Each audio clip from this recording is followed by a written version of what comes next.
So the scenario that I'm going to do is I have a student who's been disruptive in class, speaking out, not using inside voices, things of such. So I'm setting up a parent-teacher conference to address that with the student's parents. Hi, are you Coach Blacknell? It's a pleasure to meet you. My name is Mr. Johnson. I'm Timmy's father. Hi, Mr. Johnson. Go ahead and take a seat. It's a pleasure to make your acquaintance. I understand it can be difficult taking time off of work and coming up to the school to discuss student behavior. So, just like to say, I appreciate you taking the time to do so. Now, if it's all the same to you, I'd like to go ahead and get down to business. I know you're a busy man. So, let's discuss Timmy's behavior.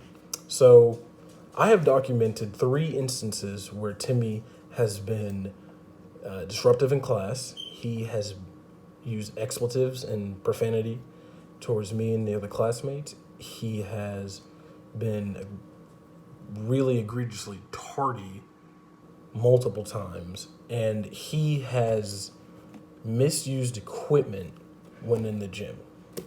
So, first off, I understand this might be disconcerting news, but I'd like to know if this is a problem that he's having at home as well. What? Does not sound like my Timmy at all. He would never do something like that.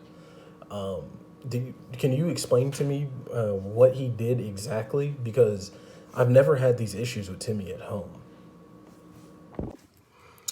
Yes, sir, I can absolutely do that. So I have here Timmy is showing up to class 10 minutes late twice, and the third time is a detention. He has misused equipment. One instance being he used a wiffle ball bat to hit other students, which is not acceptable. He was disregarded the rules and procedures in that while I'm instructing, if we're using balls, he will drivel them. He will throw them up in the air when he's supposed to be holding them and listening to my instruction, showing a disregard for myself and for other students learning.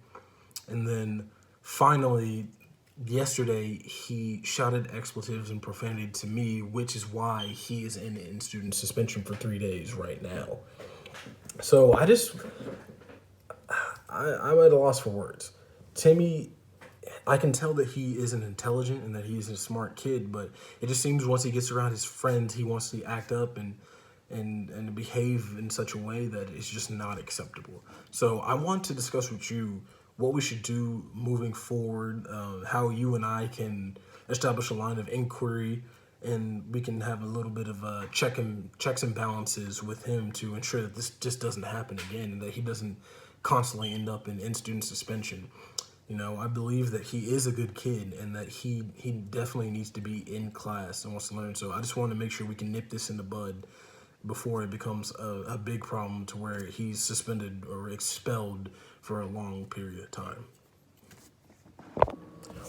Well, Coach, let me tell you, Timmy will write you a written letter of apology and he will apologize to his students. And I will discipline him at home for this.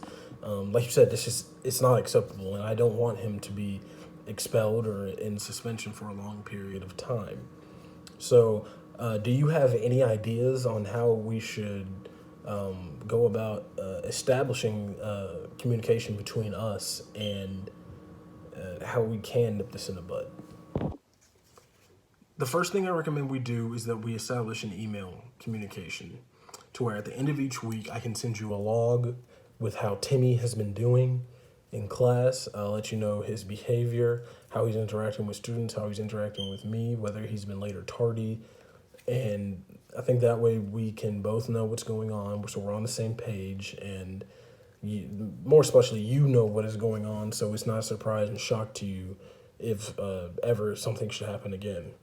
The second thing I'm going to recommend is that Timmy join a team or sport. I personally am a football coach here, and believe me, I'm not looking to recruit. I'm actually invested in making well-rounded students to where they respect their authority figures, they respect their students, and they respect themselves.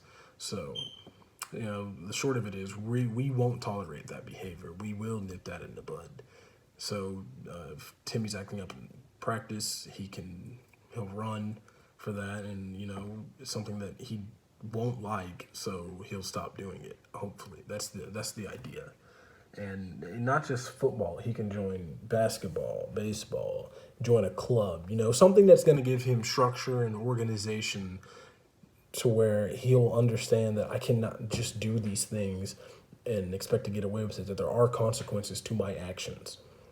So, like I said, it's a recommendation. Timmy doesn't have to do it if he doesn't want to, and it's up to you as well. I understand that there is a safety issue in that, so like I said, it's completely up to you. But we will definitely need to establish that email communication so we can know what's going on in class. So, Coach Blacknell, let me go ahead and write down my email for you. It's aldrichjohnson@gmail.com. I definitely think sending a communication link would be perfect, and I definitely think that that's something that can help. So as far as him joining a team goes, I have no reservations myself. I do think that you are right, that the organization and structure could definitely help him. I will need to talk to his mother about that, my wife, because it's kind of a big decision. We want to make sure that's something that we both agree on. And so I think we got a pretty good plan here. We try to be more proactive instead of retroactive, right? So is there anything else that you need from me or anything else that we need to discuss? No, sir. If that's it for you, that's it for me. Like I said, I appreciate you taking the time out of your day to come out and discuss this. So, have a good day, and I look forward to communicating with you more. Thank you.